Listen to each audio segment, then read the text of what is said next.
अस्सलामुअलैकुम सामीन। 23 जुमादुल उखरा की तारीख शुरू हो चुकी है। 15 जनवरी है।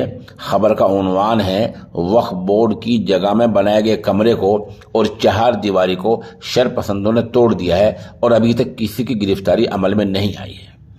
ये जगह हरियाणा के गुरुग्राम में है और जगह 12 एकड़ है। आपको पूरी सूरत हाल बता दें कि 2013 में हरियाणा डेवलपमेंट अथॉरिटी यानी हुड्डा ने वक्फ बोर्ड की पालम विहार में वाक़े कीमती जगह को एक्वायर कर लिया था।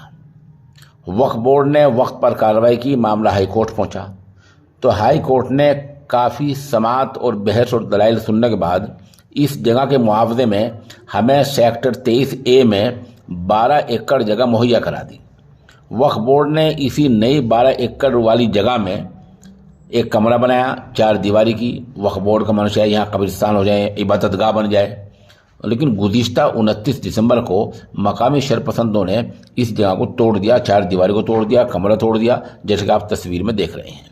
वक्फ बोर्ड के अफसरान ने इस नामनगार को बताया कि उन्होंने इंतजामिया के हुक्काम को चिट्ठी लिखी है, देखना यह है कि क्या जवाब आता है।